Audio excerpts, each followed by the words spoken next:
ये सब देख रहे हैं।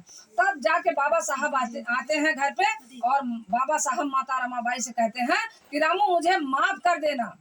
रामू तू मुझे, बड़े प्यार से वो रामू कहते थे, रामू मुझे माफ कर देना और मैं तेरा गुनहगार हूँ। माता रमाबाई को पता ये नहीं था कि बाबा साहब मुझको देख लिए हैं।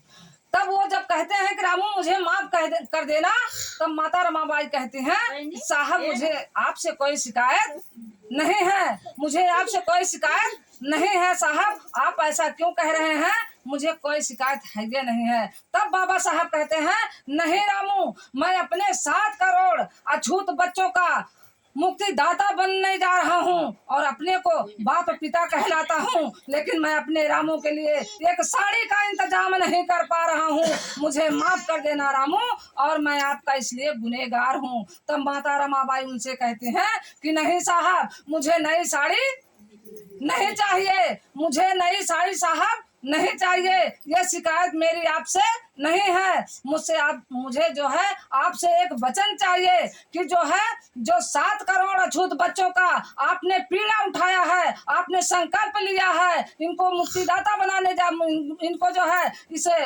गुलामी से मुक्त करने का बेड़ा उठा लिए हैं, मुझे इन 7 करोड़ अछूत बच्चों का इस देश का शासक बनते हुए देखना है। इस बात पे बाबा साहब माता रमाबाई के ऊपर गर्व करते हैं और कहते हैं कि धन्य हो रामू जो आप जैसी जीवन संगनी मुझे मिली, मेरा पग पग पर हर कदम पर साथ देने का काम करती है।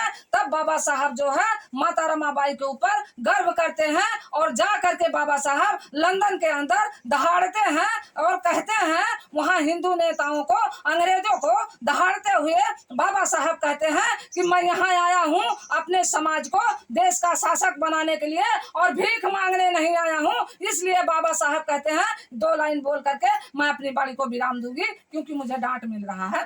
तो बाबा साहब कहते हैं कि मांगू मैं तुमसे कोई भीख नहीं, ना उधार मांगने आया हूँ, मांगू मैं तुमसे कोई भीख नहीं, ना उधार मांगने आया हूँ, इन दिनहीन मजनू का मैं अधिकार मांगने आया हूँ, अधिकार मांगने आया हूँ। और बाबा साहब को ये नहीं पता था कि मैं इतना जालिम सितम सह करके अपने समाज के लिए अपने बच्चों को नहीं देखे, अपनी पत्नी को नहीं देखे, अपने परिवार को नहीं देखे, इन समाज के लिए बाबा साहब ने कितना भूख सहा, कितना त्याग किए, कितना बलिदान कर दिए।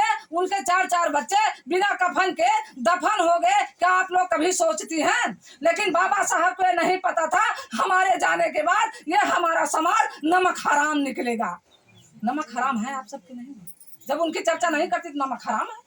बोलिए सही है कि नहीं? ज्यादा लंबी बातें करेंगे फिर डांट मिलेगा। इसी बात के साथ साथ आप लोगों से जय भीम नमो बुद्धाय कर